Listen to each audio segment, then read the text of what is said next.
let's make it clear to y'all. On the Wade Radio Show. Of course, man, it's DJ Wade-O. We are live at Legacy. We've got Hector. How's it going, man? Founder of Forgiven Boutique. And Paul, the art director. Fellas, what's up, man? We got a little gift for you, man. Oh, you got something? Yeah. We like gifts, man. Hold on. Let me see what we got here. It's our Undisputed t-shirt, man. Oh, yeah. Let's hold that up for the cameras, man. Thank you, man. All right, we appreciate you, man. Appreciate that, man. So Forgiven Boutique, man. How and why did you start it, man? We started, I was like hustling out my trunk, man. Just hustling out the trunk. selling sneakers out the trunk. We sold them the Chief Keef, sold them Okay. the Twister, man, and we'll just throw like What Would Jesus Do bracelets in there, tracks in there, and just random people from I don't know if you guys know, like everyone from the Wild Hundreds in Chicago will come from out south and just buy shoes from me all the way from the north side. Wow. And I would just tell them, God bless you. So I'm gonna come high or on lean. Yeah. And I'll just be like, God bless you, and sell them a shoe, man. And that's kind of how the little ministry started growing, man. That's what's Yeah, up, man. And so then- it started as an outreach ministry. Yeah, basically. pretty much.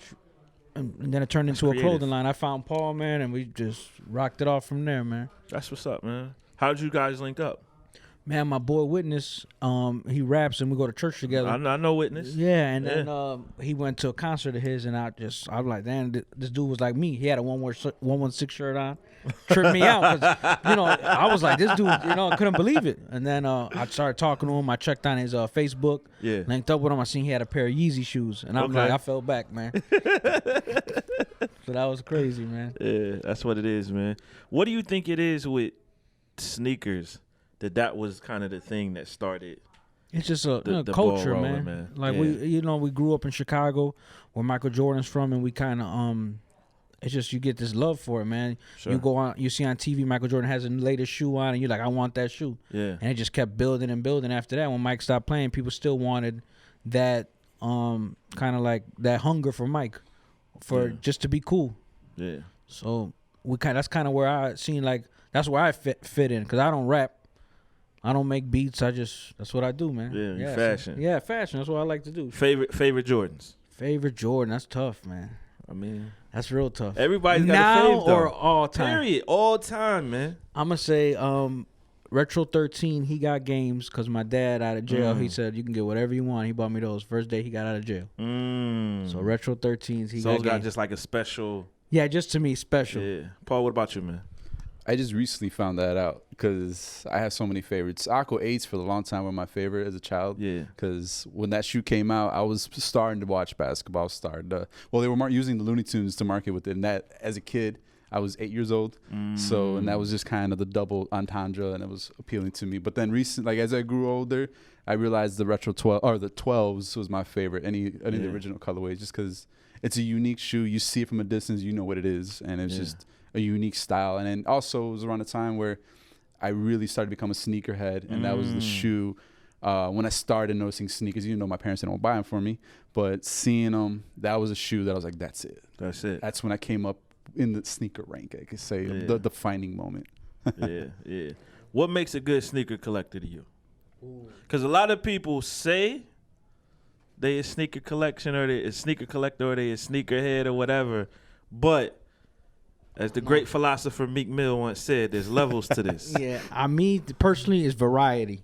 Variety? Like if I see you with a whole bunch of new Jordans, you ain't from this year. Nah. Sit back, man. Pick a new hobby. I need to see them Air Force Ones from 04. Okay. Sitting in the closet. Okay. Some Filas. Yeah. Some Filas, something different. Tell me, some Asics, some Reeboks, everything. Don't just come here with Jordans. Don't come, man. And you ain't from Chicago? No way. I remember it was a season where it was all about dunks, man. Yeah, my man just bought some dunks the other day. Yeah. He stoned me. Well, for it. Dunks is Dunks is never gonna leave. Never. That's always gonna be a part of it. But it was a part with time where it was like just dunks. It was just dunks. Yeah. It was not just too long dunks. ago. Yeah, it was just dunks, man. What's your favorite shoes, man? I would probably say, I'm not even going to front like I'm a sneakerhead like that. Okay. But I think if we're going Jordans, probably Concords. Wow. You know what I mean? Yeah. I always thought those was dope. I love Air Maxes. I like Adidas though. I mean, you see, I got some on right now. But I love classic shoes like that. So like I don't have Air Forces. I'm not wearing them, but I still love those. I love the Dunks, man. Like I love those classic joints, man. Oh. But you know what I like that's new? They just that I've been getting into the Kobe's, man. Wow. I like You're the a Kobe Kobe's. fan? Oh, I'm a huge Kobe fan. I mean, come on, son. Son. Come on. It's son. Lakers all day. All day. All day. All day and all that. night. You know what I'm saying?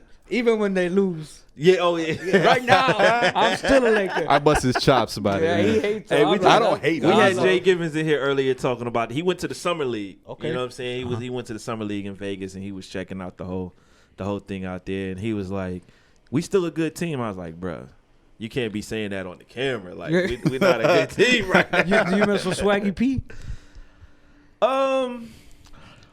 I think if he was in a right situation, he could be a great player off the bench in terms of energy.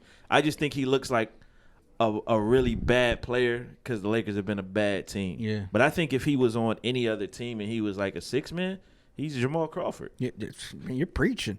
You know what I'm saying? Man. He's That's his Jamal- like Yeah, second yeah, favorite he's- player he's besides Jamal Kobe. Yeah, I Jamal love Crawford. J.R. Smith. Kind of. Oh, you like same guy. Yeah, same guy. Yeah, I like guys him. like that, man. Them energy guys, man. If you put them in the right situation, I mean, that's Jason Terry. He made a whole career like that. You know what I mean? Got a like, ring. Yeah, got a ring, bro. Right. Like that's so those guys like that, man. They heat check guys. Yeah. Or what's the guy that was on ESPN? Bill Simmons. He calls them irrational confidence guys. Yeah. Like they could be 0 for 10, but Still they shooting. think 11's going in. Yeah. You know what I mean? So Still shooting. yeah, man. How do you one of the things we were talking about this yesterday is that I felt like in the past probably 3-4 years the urban Christian clothing scene has just like emerged into like this thing. Like there's just a lot of really dope brands. You know what I'm saying? And just how do you guys feel about that whole scene right now, man? I think it's a good look. It's just you gotta this one's tough. It's a good look. It's good for the culture. Yeah. Cause you can you wanna you just can't. It's a lot of artistry in it. Yeah. You're not gonna you can't fool nobody. Yeah. So I like that part of it. You gotta Yeah. be you gotta be an artist. Yeah. You can't just throw a Bible verse on a shirt, which isn't just completely wrong. We used to do that. Yeah, which isn't. I just think a lot of there's a whole bunch of the same. It gets played Yeah. out. People want some variety and some some artistic flow to it, Yeah. and I think that helps, man. Yeah. And there's nothing wrong with just throwing a Bible verse on a shirt, but Yeah. people want to be fashionable. They want to be stand out for Jesus, man. Yeah. In that area. Yeah. I think too, man, one of the things I like about you guys with Forgiven, the name itself is just it bleeds humility. Yeah. Like to say, man, I'm forgiven. You know what I'm saying? It automatically puts you in like just a humble place. And I think, it's a good kind of phrase to build a brand around, man. Yeah, no one's perfect, man. Yeah. It's attention.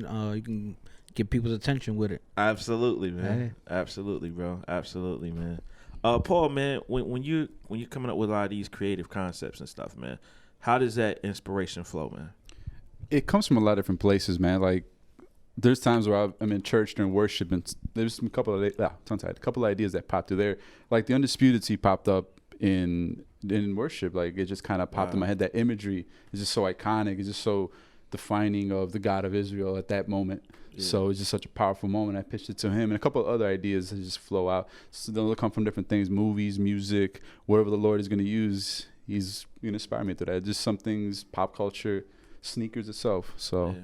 Or even other artists, or even our own contemporaries, not necessarily copy them, but just kind of, I like that idea they had, but we don't want to bite them. Let's find something in a similar vein, and just feeding off each other. And it's never consistent inspiration. It's always comes to different places. It's unexpected. Yeah, that's good, man. Mm-hmm. That's good.